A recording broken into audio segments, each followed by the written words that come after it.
ঈদের তৃতীয় দিনে কি করলাম সেটাই তোমাদের সাথে শেয়ার করব। ঈদের মধ্যে এত বেশি ঘোরা হয়েছে যে তাই অনেক বেশি ব্যস্ত ছিলাম, তাই কোনো ব্লগ আপলোড করতে পারিনি। বড় কথা, এত বেশি ঘোরাঘুরি করছি, এত ব্যস্ত ছিলাম যে কোনো ধরনের ব্লগ ভিডিও করিনি। দুই একটা যা করেছি তাও আপলোড করা হয়নি। হ্যালো এভরিওয়ান, আসসালামু আলাইকুম, কেমন আছো সবাই? বাদ দাও, সর্বপ্রথম বলো তোমাদের ঈদ কেমন কাটলো, কে কোথা থেকে আমার ভিডিওটা দেখছো। ঈদের তৃতীয় দিন চলে গেছিলাম রমনা পার্কে। আমার হাজবেন্ড, তার ফ্রেন্ড আর ভাবিকে নিয়ে আমরা চারজন মিলে তো অনেক বেশি মজা করেছি। রমনা পার্কে গিয়ে বসেছিলাম, তার মধ্যে চা চলে আসলো। আমার হাজবেন্ড চা অফার করছিল। ওই মুহূর্তে আমার প্রচুর ঠান্ডা লেগেছিল। রং চা যদিও আমি খুব একটা পছন্দ করি না, মাঝে মাঝে খেলে মন্দ নয়, তাই তো আমি রং চা নিয়ে নিলাম সাথে সাথে। তো সবাই মিলে সেখানে রং চা খেলাম আর অনেক বেশি এনজয় করছিলাম। তবে আমরা যেই টাইমটাতে গিয়েছিলাম তখন খুব একটা মানুষ ছিল না। আর কিছুক্ষণ পরে দেখছি অনেক বেশি মানুষ চলে আসছিল, এটা খুবই বিরক্তকর লাগছিল। বা কোনো অকেশনের সময় প্রচুর মানুষের কারণে বের হতে ইচ্ছে করে না। সবাই মিলে গিয়েছি বলে অনেক বেশি মজা হয়েছে। আর ভাইরে ভাই, সেই দিন এত বেশি গরম ছিল কি আর বলবো। অতিরিক্ত গরমের কারণে গাড়িতে করে যাওয়ার কারণে আমরা অনেক বেশি ক্লান্ত হয়ে গেছিলাম। আমরা যাওয়ার পরে কিছুক্ষণ একটু রেস্ট নিলাম, পরে আবার ঘোরাঘুরি শুরু করে দিলাম। পরে আমার সামনে চলে আসলো আমের আচার আসছে, আর আমি খাবো না, এটা তো হতেই পারে না। আমার একটু বেশি পছন্দ।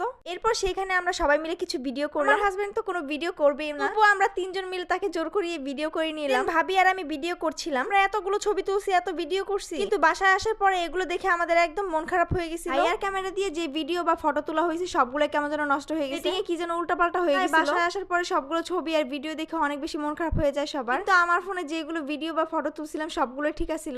আমি যতবারই এই ঘুরানো এই ভিডিওটা করি ততবারই দেখি ভাবি পিছন দিক দিয়ে দৌড় দেয়। ভাইয়া, আমি আর ভাবি আমরা তিনজন মিলে ইচ্ছে মতো ভিডিও করছি, এগুলো দিয়ে সুন্দর একটা শর্ট বানাবো। আমি এত বেশি অলস যে এখন এগুলো ভিডিও এডিট করি। যখন এডিট করি বা ভিডিও এক কন্টিনিউ করতে থাকি তখন কন্টিনিউ করি, যখন একবার ছেড়ে দিই তখন আর কোনো কিছুই ধরি না। আমাদের ক্যামেরা যদি সমস্যা না থাকতো তাহলে আমাদের ভিডিওগুলো কিন্তু অনেক বেশি সুন্দর হয়েছিল। আমাদের এই সুন্দর সুন্দর ভিডিওগুলো করে দিচ্ছিল ভাইয়া। আমার জামাই তো এইসব ভিডিও টিডিও একদমই পছন্দ করে না, এক জায়গায় চুপ করে বসেছিল। ওই তো আমার পিছে তাকিয়ে দেখো, আমি ভাইয়া আর ভাবি তিনজনে মিলে ইচ্ছা মতো ভিডিও করছি, নিশ্চিন্তে বসেছিল চুপ করে। সেই দিন ভাইরা ভাই এত বেশি গরম পড়ছিল, 4-5 বোতল পানি সেইখানে খেয়ে ফেলছি। বলে বুঝো কত বেশি গরম পড়ছিল। গরমের ঠেলায় আমাদের অনেক বেশি পিপাসা লাগছিল। আমরা কিছু ছবি টবি তোলার পরে আমার জামাই কিন্তু এই সুন্দর সুন্দর কয়েকটা ভিডিও ক্লিপ নিয়ে দিছিল। ও অনেক সুন্দর করে ছবি আর ভিডিও তুলতে পারে, কিন্তু তুলে দেয় না খুব একটা। মাঝে মাঝে ইচ্ছে করলে করে দেয়, না হলে করে দেয় না। সবাই মিলে আমরা এত বেশি মজা করছি বলার বাইরে, অনেক বেশি ভালো লাগছে সবার সাথে ঘুরে। আমরা একসাথে আরো অনেক জায়গায় ঘোরার প্ল্যান করছিলাম, আমাদের টাইমের সাথে মিলে নাই আর আমাদের টাইম ছিল না। পরবর্তীতে ইনশাআল্লাহ সবাই মিলে অনেক অনেক ঘুরবো আর অনেক বেশি মজা করবো। এরপর সবাইকে আমি ডাকলাম যে একসাথে একটা ছবি বা ভিডিও করি। আমার জামাই তো আসবেই না, আমরা তিনজনে মিলে টাইনা টুইনা নিয়ে আসলাম, ভিডিওতে তো আসতেই হবে। তারপর আমরা সবাই মিলে ছবি টবি তুললাম, ভিডিও তুললাম।